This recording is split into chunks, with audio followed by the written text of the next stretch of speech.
All right, let's keep going with our quick game. We're going to get into HBO right now. Hope that you got a chance to watch all stops. Pretty self-explanatory, but obviously some tips there for you guys as you start to fine-tune your routes this spring and leading on into the fall. So HBO is something that we utilize a lot. So we can just run it quick game-wise.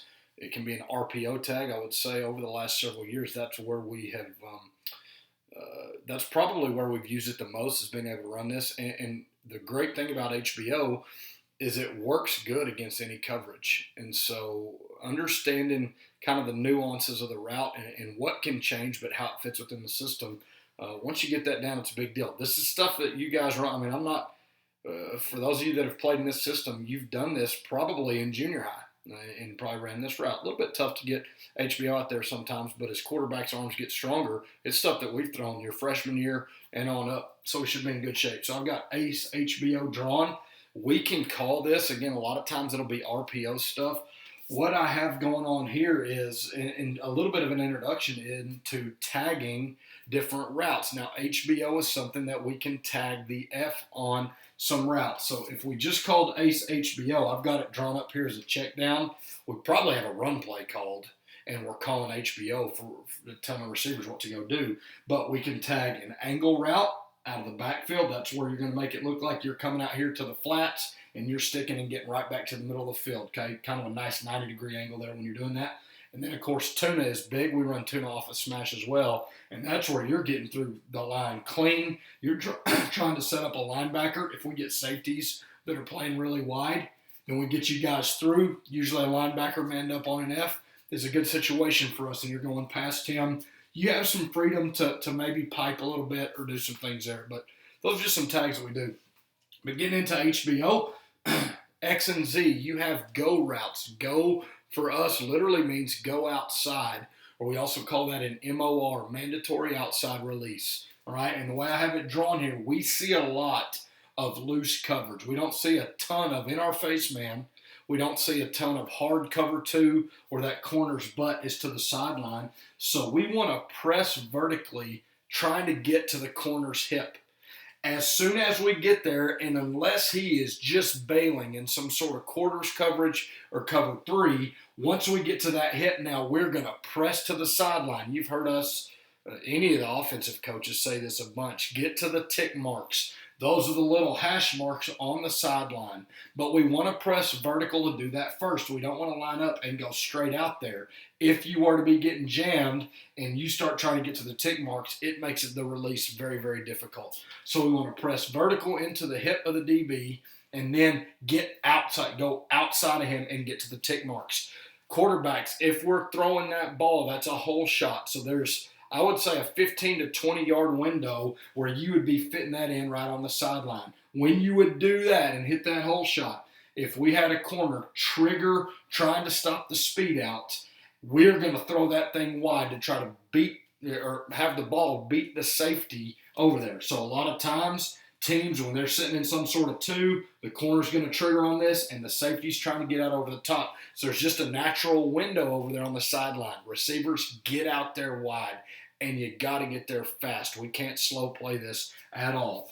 If you get press man, you need to get up into him, stutter him, and then get gone right now and get to your tick marks. If you get a cover two corner, which again would be lined up head up or maybe even a little outside, but facing in with their butt to the sideline, press into that hip, and then you got to get around them. A lot of times in cover two, they're going to try to jack that shoulder and funnel you back inside. You got to get around that. And it's got to happen fast so the quarterback can read what the corner is doing. All right, so we can't do anything slow on that deal.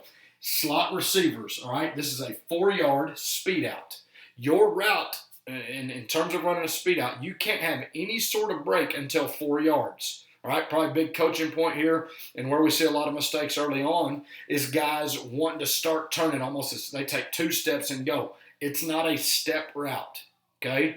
Get to 4 yards from the line of scrimmage and turn that corner in a heartbeat. It's just 1 foot in the ground, and I'm out.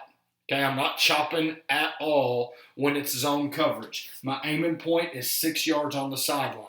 Real easy to put the, if you're on the line of scrimmage and that's on a whole number line, then you're stepping just before 5 yards and you're rolling that thing to just a yard past 5 yards. Starting at 4, ending at 6. Snap that head around, but be expecting the ball out here wide.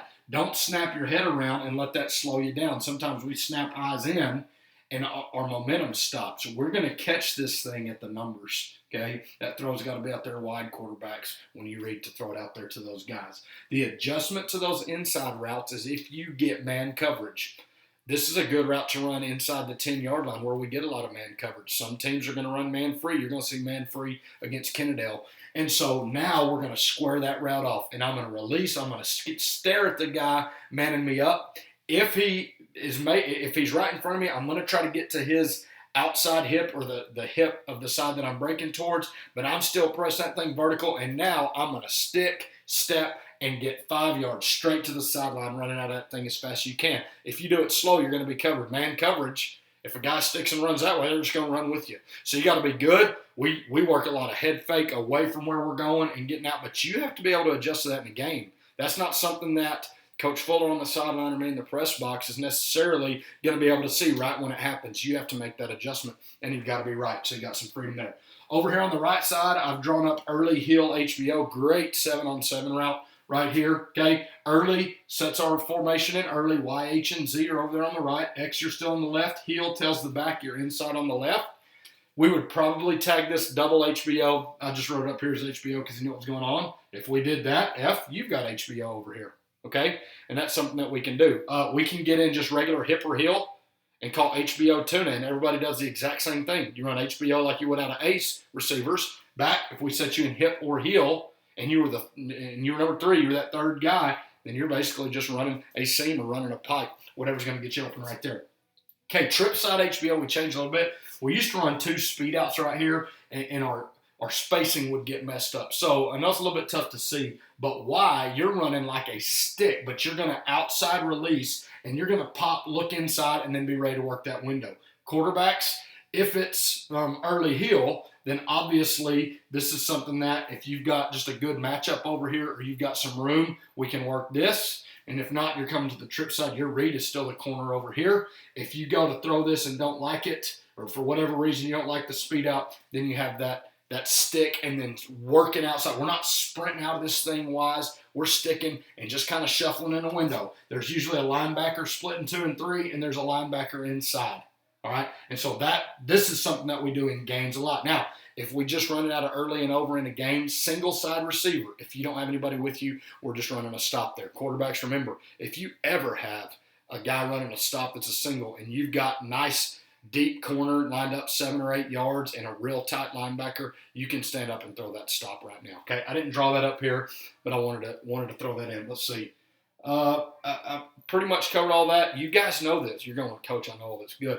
Make sure you're fine-tuning that while we have this time where we are apart. But when we come back together, whenever that we're allowed by UIL to get back together, hopefully you've worked this enough, even if you're not being able to catch a whole lot of footballs, catch some tennis balls, get your hands on something, work your hand-eye coordination, and work some of these route concepts. I'll keep it up. Bolt will be up next. Thanks.